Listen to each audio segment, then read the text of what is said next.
Hello, everyone, and welcome to another episode of Yes, I Can Living.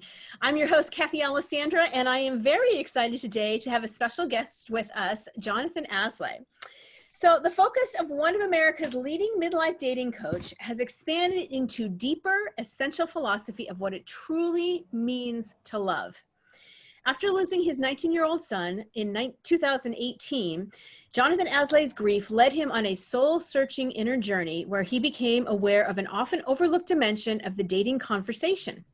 He realized that the process of dating reveals the most common emotional health issues faced by many singles seeking a partner, a distressing lack, get it ladies, of self-worth, self-regard, and self-love.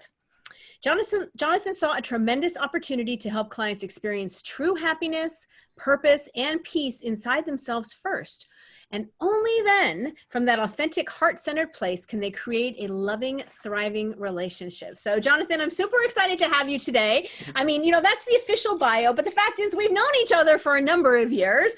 And you followed my journey, I followed yours. We've met for happy hour. We've talked about dating and love and grief and all these other things. And welcome to the show. I appreciate having you here today. Well, I'm honored to be here. I vaguely remember, not vaguely, I significantly remember we did a podcast like going on almost 10 years ago. And right? What a different place you and I both were in. I mean, I remember, you were significantly heavier back then. Yes, I was. Yes, I was. And I was married. And I was very much stuck in my ego back then. Yeah, absolutely. Lots have changed. Things have definitely changed, but I am grateful that we have stayed friends through all of it. Likewise. Yeah, sure. So I really wanted to bring you to the women, to the listeners today, because of this topic of self-love and of love in general, and then even the whole dating concept.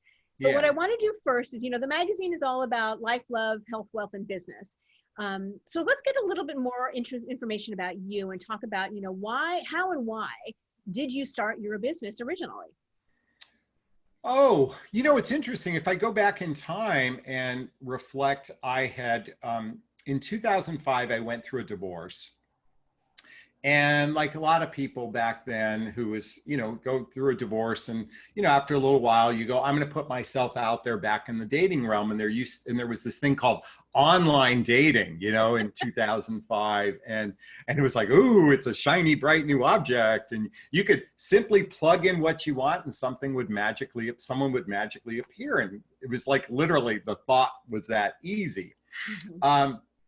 I found my experience was, I'll never forget, I went on this, my first internet date, had a really good time, nice woman, something wasn't right. And then a few days later, I meet someone else online and, really nice woman, nice date, something wasn't right. And then it happened again and again and again. And in 1 year, I had over 100 internet dates. What I realized though, the something wasn't right was me. Like I was the common denominator. And now, I'm sharing this story because at that time I used to be in the insurance business, but I had over 100 internet dates. I was talking to women. I actually became addicted to the conversations of just talking to women online, instant message, telephone calls, and they're sharing their stories. And what happened during these experiences, a lot of women, I wasn't even meeting to go out on dates. I was just talking with. They would reach out to me because I practically developed a friendship with them. And they go, Jonathon, will you check out my profile and tell me what you think to like make it better? Mm-hmm. So I just started to give just my opinion. And sure enough, I'd suggest to a woman, change her profile. And 3 weeks later, I get a phone call. Oh my God, I met a great guy. Will you check out his profile and tell me what you think? So I realized I had a knack in here. And at the same time, I had previously dated a woman in internet marketing. I mean, I call it internet marketing, but she was a coach. And this was right when things were really beginning to take off in the late 2000, before 2010. And I was watching her business as a coach and I'm helping women, at this point, even though that relationship was short-lived, I was helping so many women. I'm like, why don't I become a coach? I wasn't happy in my insurance career. I was actually quite miserable. And women were just reaching out to me all the time. Can you help me make my profile better? And so that in essence in 2010 is where my business was birthed. Okay. Awesome. Well, and it's grown tremendously, and Yeah. then made this shift. Well, what's more recently. interesting is I did it mostly as a hobby. And then about 2013, I don't want to say I burnt the bridges, burnt the boats, so to speak, although to some degree you have to kind of, a lot of people begin in the coaching business, it's in a hobby, but at some point you have a tipping point. In 2013, I hit that tipping point where I was making enough money to pay my bills. And that's when things started to shift for me. Right. Yeah. Because it really was a quasi hobby, kind of I didn't know what I wanted to do. But as I started to make revenue, that really shifted it for me. Mm-hmm. Yeah, absolutely. I can do it for sure. Well, let's talk a little bit about this whole idea of, how self-love is imperative to health and well-being, and you talk about, because you really came from that place of, a dating coach, right? Yeah. And then unfortunately, due to the tragic death of your son, it shifted because of what you learned about yourself and how this all works together. So let's talk a little bit about that and how, what your views are on that and how we can find that for ourselves. So thank you. And you were there in the beginning of the journey when Connor passed away. When Connor passed, I had been blogging about self-love, and I'd actually been writing my second book about dating and relationships. And I kept feeling this pull to shift from the dating book I was writing to a more compassionate kind of bigger picture kind of, I don't want to say concept, but perception I was beginning to have. And so I made a conscious choice exactly 2 months to the day when he passed. I said, I'm going to write a book about self-love. And but I was still kind of I was still kind of like exploring it even for myself, because when Connor passed, I chose not to go down the path of pain and suffering. Many people, when they lose a child or lose any loved one, they go down a path of pain and suffering. And I said, no, I'm going to grieve with love. I said that to myself. I remember I was at the funeral. I said, I'm going to grieve with love. And I wanted to lean into what love meant. And as I began exploring this, as I began writing the book, and the book is called What the Heck is Self-Love Anyway? I really began to recognize that at least two things were happening. A, I recognized in the dating realm, this is the really critical piece that's missing, because most people's core wound is, I'm not good enough, I'm not lovable, I'm not likable. Okay?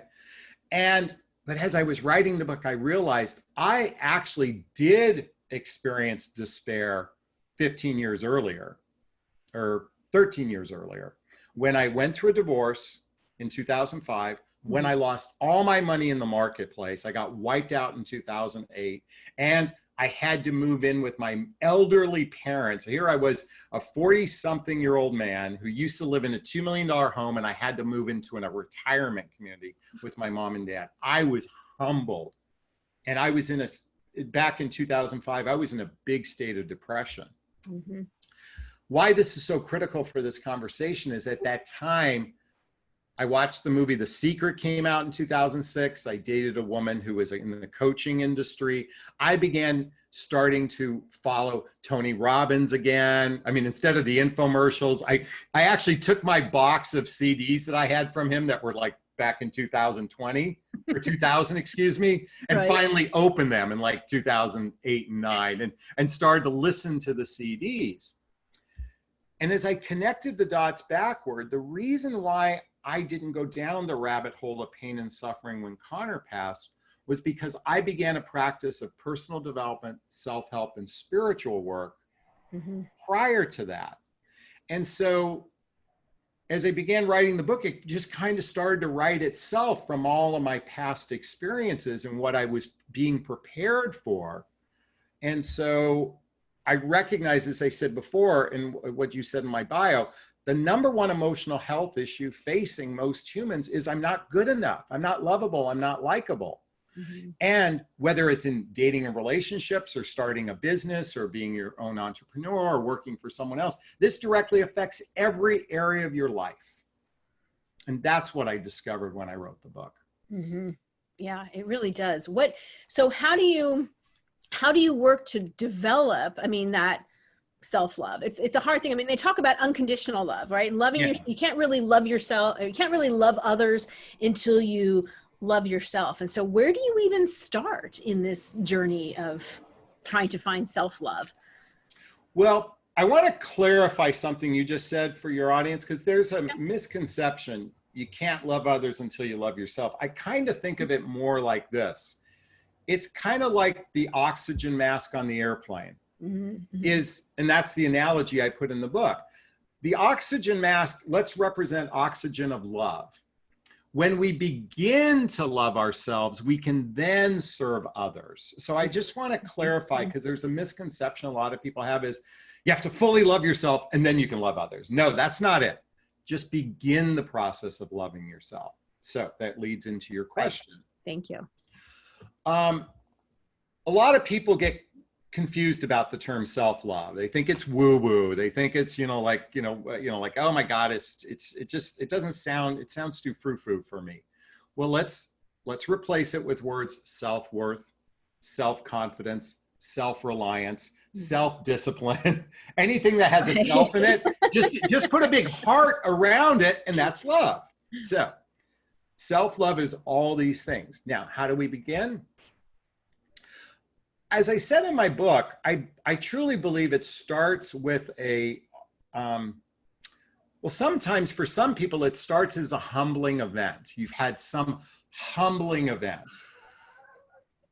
And that's an opportunity to crack you open. And you have a choice. You can take the red pill or the blue pill. The red pill is the despair, suffering, go down the rabbit hole of pain. Or you take the blue pill. I want to heal from this suffering. That's the beginning phase of self-love, is saying, I'm going to choose to begin to use love as the antidote to pain and suffering. It's kind of like a vaccination. This would include personal development work. This would include self-help work. This would include spiritual work. It could be starting with maybe meditation 15 minutes a day. It might be listening to an Abraham Hicks CD, or it might be a Wayne Dyer or a Marianne Williamson. It could be reading the book, The Untethered Soul by Michael Singer. Great book, by the way. Yeah. So it starts with nurturing and learning within oneself. It's really introspective work. And that's the starting point, to say, okay, I want to choose something better than pain and suffering. I want to choose, and choosing love as the antidote. I love that. I think you talk about there being a kind of that something that flips that switch for you, right? I mean, I think, when my son and the drug use that he was experiencing, right? I mean, that started it. And luckily I was already kind of in that work of the self-development and all that when the divorce came around, right? So I was able to continue to dive a little deeper into that spiritual self-help work and all that. But yeah, I can see, because up to that, it was, not. By the way, now I want to share something with your audience. I did something called the Hoffman process back in 2017. And for those that aren't familiar with it, you can Google it, the Hoffman process. It's a inner child workshop. And it's a 7-8 day immersion into healing childhood wounds and traumas and releasing any pain and suffering you might have for one or both of your parents. If there's any, for some people there was significant, for some people was lingering. While I'm sharing this with you, there was one exercise, which was a birthday exercise, like a rebirthing. And in that, it was a 5-hour experience, and I knew what it felt like to love myself during this period of time. So I literally was wrapped in a blanket of self-love. And that really began the catalyst for me, because the hardest piece for many people is knowing what it feels like to love yourself. Like a lot of people don't even know what that feels like. And I can understand, because I was there, because most people intellectualize their feelings instead of actually deeply feeling their feelings and allowing feelings to just come and go rather than getting attached to the negative ones. It's just like the ocean. It just kind of goes in and comes out and goes in and comes out. And so that awareness helped significantly for me. Yeah. I think that helps it. I mean, I know that you're a dating coach, and we've had many conversations about the dating stuff, but I think even the self-love is going to impact, I mean, even if you're already married or in a significant other relationship, I still think this is something that needs to be worked on. Would you not agree? Oh, absolutely. It's really about recognizing that our sovereignty, what makes us up as a person, deserves just as much love as you give to your child, right? You know, there's almost this, for some people, there's almost this martyr complex. I have to give to everyone else because and on some subconscious level, I don't deserve love. And so, but if I'm giving love to everyone else, I can also say, well, look at what a martyr I am because I give everyone else love. Well, no, you're not. It's time to get selfish and not at the expense of anyone else, because as we said in the oxygen mask analogy, is how can you serve others if you're not serving yourself? Right. And your whole business platform is all centered around that. You know, Yes, I Can is really a declaration of saying, look, it's I love myself and everyone else. Right. I love myself and everyone else. Not, they're equal. It's not I love everyone else. Oh, and I give myself some love when I marginally feel worthy for it. No, it's setting your own self as a priority. Our highest priority should be us, not from a selfish place, but from a nurturing your soul place. Yeah, exactly. Well, I mean, you can't pour into others unless you pour into yourself first. Same with the oxygen mask, right? You can't, if you're asphyxiating, you don't have the oxygen, then, how can you possibly give it to somebody else to share if there is none there? So exactly. Let's touch a little bit quickly on the dating, and you talk about, the current state of dating really needs a makeover. So what do you mean by that? Well, a lot of, gosh. I know this could be a 2-hour conversation or more, huh? Yeah, I mean, I shoot 4 videos a week on my YouTube channel talking about this. So a couple things is that the traditional form of dating, the expectations around the traditional form doesn't exist anymore. First off, most people aren't meeting organically like they used to. And, when I say traditional, I'm talking about pre-1960, when predominantly men were the significant people in the workforce and there wasn't birth control, and so much has shifted because of those two things. Women, because of birth control and because of women, are equally as dominant in the workforce as men. And I'm not talking about, gender income differentials. I'm just saying a woman now has the capacity to fully support herself. She doesn't need a man anymore, per se. Right. Okay, so that's one of the things, is to shift that paradigm, because that's still resonate. That's still so much fixated into the way our socialization.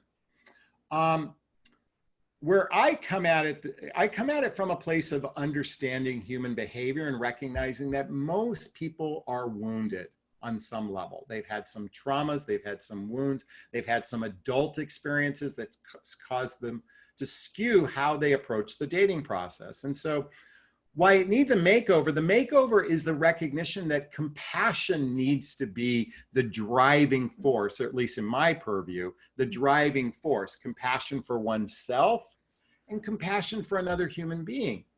The sad part is dating today is almost based on judgment. There's so much judgment about another person. And part of that is because many people are carrying over their past hurts into anything new. And then now, and especially in the environment we live in today, where there's almost no tolerance, God forbid somebody doesn't wear a mask, or they do wear a mask, or they voted one way or they voted the other way. I mean, people are so sensitive to one another. It's lacking compassion, hence why it needs a makeover. Yeah. Yeah, it's a rough world out there at the moment. The other thing is, dating lacks directionality. And this is kind of something I've been literally touching upon, and this might fascinate your listeners, is that it was very simple in the past. Most of us had a simple blueprint. We went to high school, we went to college. We went to college, we got a job. We got a job, we met a girl or guy. We got married, we bought a house, we started a family. There was kind of a progression. There was directionality. Now, I happen to speak to a group of midlife people. These are all mostly people who are divorced, people over 40. And relationships have very little directionality. And because of that directionality, a lot of men in particular lack intention or purpose in the reason why we're dating. Because most humans are dating to fill three basic needs: companionship or connection, companionship, and sex. There's no directionality, there's no purpose, there's no intention. And what makes matters worse is men are clueless at this, and women prefer men to lead the process. And I'm like, you're giving the job to the wrong person because they're clueless at direction. And by the way, we know men are clueless at direction because when they get lost, they don't ask for directions. Women notoriously ask for directions. So shouldn't be the person who knows the directions be guiding the relationship process? But that's not how it works because we're so stuck on an old paradigm. Right. And that's what I draw attention to. By the way, did that legitimately make sense, everything I said? It's totally legitimate. I'm just thinking about my relationship, and it totally makes sense, right?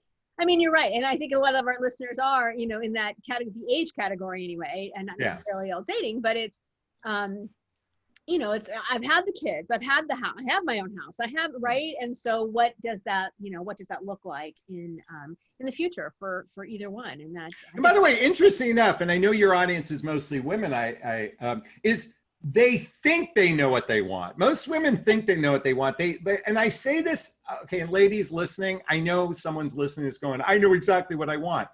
I say this because I interview hundreds of women to go through my coaching program. And then when they hire me, the first thing I do is I have them describe their ideal relationship. Then they go through my proprietary program I put together, and then I have them re-describe their ideal relationship. And Kathy, can I tell you what happens every single time?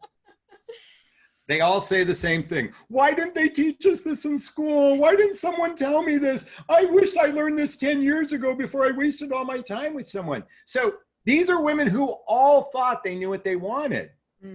Because women tend to think of it at the 40,000 foot level, not the baseline level. Yeah. That's what I teach. Yeah. I help understand the mechanics of a healthy, happy relationship. And so, and men, by the way, 9 out of 10 relationship books are purchased by women, not by men. I believe that. So if women are studying this stuff, then they should be giving the directions. Yeah. Well, I think that open conversation, I mean, I'm very blessed in the relationship that I'm in. There is open conversation. So I'm able to share some of my feelings and where, and guiding it. But yeah, you can totally run that relationship. He'll do whatever you say. Come on. Not because, by the way, not because you're some masculine, powerful woman. It's because he adores you. Yeah. Yeah. I'm very lucky. I'm very blessed in this relationship. Very blessed. Yeah. So let me ask you this, touching back on the business stuff for a second here. So when you look at, where you were, where you are now, and how the business has evolved and how dating has evolved, what do you wish you might have known earlier on that you know now that you would tell your younger self? Oh, well, I've got one for that. So, it's interesting. When I started my business, a friend of mine, do you know Beth Davis? Oh, yes. Yeah. So she once gave me a great analogy. She said, building a coaching business is like trying to build an airplane while it's in midair, and you're trying to put all the parts together, and you're using the parts of a 747 wing on one side and a 737 on the other side. And all the while you're getting your pilot's license while you're flying this plane. I'll never forget that description. And that's what it felt like when I started. A couple things now, because I'll tell you, when Connor passed away, I kind of cocooned for a couple years. It really wasn't working. And it showed in my business. I mean, my business revenue dropped substantially. But my business was suffering quite a bit before that. And what I found was, and by the way, it's changed dramatically. So I want to step into this big time, is my mailing list was old. My mailing list was rather just kind of probably, what's the word? Not outdated, but just old and tired, if you will. Right. And I was so dependent on my mailing list, and getting prospects into my mailing list just started to drop significantly. My Facebook wasn't working for me.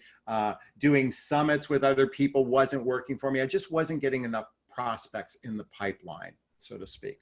Mm-hmm. So and by the way, for 4 years straight, a dear friend of mine who has a YouTube channel and a podcast, he has a YouTube channel with almost 250 million views, with almost 1 million followers. Okay. He's got a podcast that has over 7 million downloads. He'd been pushing me, start your YouTube channel, start your YouTube channel, start YouTube. And I was resistant. Because I didn't like doing the camera stuff. Mm-hmm. But I started to do it little by little, little by little, little by little. And in the beginning of this year of 2020, I made a commitment to do 2 videos a week.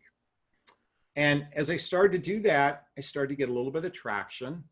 And then I amped it to 3 or 4 videos a week, posting on a variety of topics of why do men do this and why do men do that and why do men do this? Because women are always fascinated with the why. Of course. And in March, my channel probably only had 1,500 subscribers. Well, this constant repetition led to me having some real big videos going viral. And I had one video that took off and had 50,000 views in a matter of a few weeks. Right. And all of a sudden, and by the way, in every video I'm click the link below to schedule a discovery call, click the link below to schedule a discovery call, click the link below to schedule or buy my book or do this or do that. And I grew I went from 1,500 subscribers to 15,000 subscribers in just 3 months. I mean, in about a 3-month period of time, I grew tenfold. My views went from an average of like 500 views a day on my channel to 10,000 views a day. And why this is so critically important is because people are visually and auditorily hearing me, and I have access to a free search engine. Right. Second largest. Yeah. And so I'm now getting about 30 leads a week, 30 to 40 leads a month from my YouTube and now my podcast. And my podcast now is generating 5,000 downloads a month, which is, for a brand new podcast, is a really high number. Right. So I'm touching upon topics that want to be heard. And I'm using a platform that I can reach a lot more people, because Facebook is very limited in of how you can get to people. Even Instagram is limited, but YouTube is so gigantic, and all it takes is one video to go viral, and then a few others start going a little viral, and little by little, that's what's been. And so, to answer your question, I should have listened to him 4 years ago, is what I should have done.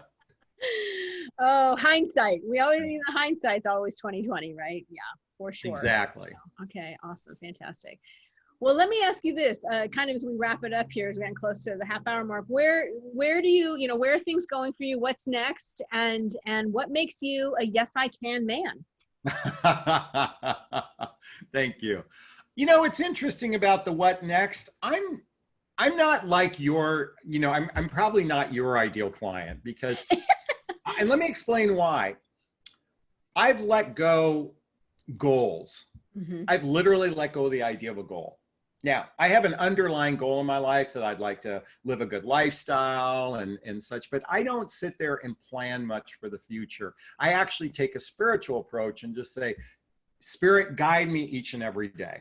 Mm-hmm. Now, I do this because I create a lot of anxiety over the idea of productivity. And if you get stuck in the hamster wheel of what productivity means, that can create a lot of anxiety. So by letting go of goals, I've let go of productivity. Now, I'm incredibly productive. I just don't focus on it anymore. I just allow myself to be guided each and every day. However, where Spirit guides me. And someday Spirit guides me and says, hey, just sit in bed and lay down all day long. That's how I feel guided. Mm-hmm. And I don't beat myself up for it. That's the key piece. Right. So I don't know what here's the thing. And I think this is because of when I lost Connor, I realized nothing is guaranteed tomorrow. So why put too much energy for me, other than I want to pay my bills and make money and travel and do all the great things you do every day of the week. I'm like always watching your channel going, how do I do her stuff? No.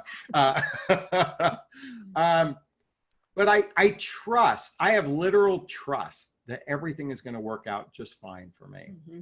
Mm-hmm. And that took years to develop, that faith, that trust. Yeah. So I wake up going, hey, what video do I want to shoot today? And how can I serve? And that's it, without a real game plan. And lately it's been working for me. We'll see what happens if that shifts. What was the second part of the question? What makes you a yes, I can man?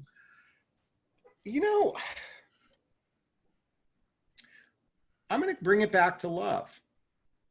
It's a conscious choice to choose love. It really is. And when I go back to what I said at my son's funeral, I'm giving the eulogy. And I stopped right in the middle and I said to everyone, his family and friends are out there, my family and friends. I said, look, I could grieve through suffering. We could all grieve through suffering. I'm choosing to grieve with love. Who's on board with me? And I think saying yes is really saying yes to love. Because we are all embodiment of love on some way, shape, or form. It may not look like that, but everybody embodies that inside them. So I go deeper and say yes to love, and everything else kind of works out. And it's, I can't quantify it because love is something, it's difficult to quantify. I can't say, y equals mx plus b kind of thing, in geometry. Right. But I can say, and love looks like this: compassion, empathy, understanding, transparency, self-discipline, self-worth, self-confidence, self-reliance, all those things. And I just lean into it as much as I can. And I will say this for your audience. Do I have days where I am crucifying myself for something that's happened? Have I had days where I beat myself up? Yes. I am much quicker at shifting to loving myself because of a daily practice of personal development, self-help, and spiritual work. And that's my invitation for everyone, is to, because that you are your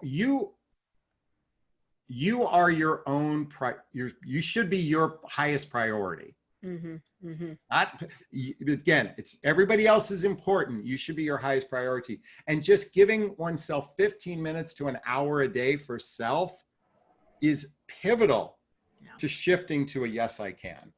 Yep. Amen. I agree with that one. And then I'm wearing my t-shirt that says the Self-Love Club. I love it. I want to join I'm in the Self-Love Club. I'm in there with you. Amazon. Just type it in Amazon. Oh, really? Okay. All right. Fine. Well, okay. Speaking of that, I'm sure there's listeners who are wanting to connect with you. Let us know what your different platforms, how can people find you? Okay. Well, give me a second to say all this. So first off, my book, What the Heck is Self-Love Anyway? It's on Amazon. My podcast, the What Would Love Do podcast, is on Apple and Stitcher and Google, and it's on my website, the What Would Love Do podcast. My YouTube channel, Jonathon Aslay. You can just Google my name in YouTube, Jonathon Aslay. That's called Understand Men Now. My website, and then social media. I'll be candid with you. I'm mostly focusing social media for just connecting with friends. I'm not using it as a business platform anymore as much. Just because podcasts and YouTube are far superior, I believe, than social media is compared to the past. Right. I think these two platforms have a greater chance of success, other than if you're buying Facebook ads and that sort of thing. So, but I'm on Instagram and all that good stuff, and you'll just see pictures of me hanging out with my son and my. Yes, I love them. I love them. I just want to reiterate what you just said: podcasts and YouTube videos. Yep. Who's ever listening, podcasts and YouTube videos. You got to be looking at what's next and where you're playing and where you're spending your time. And look at what you grew, Jonathon, by listening to that, albeit not immediately, but listening to it and following that. And I can't begin to say, everyone listening to this, and by the way, all it takes is buying it. Look, I got a Yeti microphone right here. I got Audacity. It takes a few seconds to learn how to do this stuff. And it doesn't take much to get it started. No. And you'd be surprised. Like by the way, I hit number 5 in Estonia the other day of like top podcasts in the relationship realm. So, it's a topic that everybody. By the way, in Korea, I'm like in the top 20. I'm like, it's all these weird places. By the way, in the United States, I'm in the top 100. So I'm grateful for that. There you go. That's awesome. That's fantastic. But it takes a little bit of imagination and work. It's not really that hard. Even the YouTube videos. And by the way, I do 0 editing. I just riff for 8 minutes on a video. I do 0 editing. I just shoot, put it out there. And that's the other thing. A lot of people get hung up with the perfection. Yeah. You don't need to. In fact, imperfection is actually sexier and sells more. Yeah, I agree with you on that. It's not about the quality of the video, actually, right? It's about the content. Yes, it's the content. Yeah. And a good title, by the way. Yeah, that helps. That helps for sure. Yeah. Jonathan, thank you so much for joining us today. It's always a pleasure to interview you and have a chat and think about all these kinds of things, right? Because self-love is, it's an important thing, and many people are struggling and finding that compassion and that grace for oneself right now. Yeah. And I think it's really a time to embody that, and it will make such a difference in all of our relationships, not just even our love relationships, but even friendship. Every relationship. So, so thank you so much. Big hugs to you, sweetheart. I adore you. I love you too. Thank you so much for being it. And we'll see everybody on the next episode of Yes, I Can Living. Be sure to follow us on Yes, I Can Living on Instagram and connect with us to get that next issue of our print magazine. Until then, have a wonderful Yes, I Can day. Thanks so much. Bye-bye.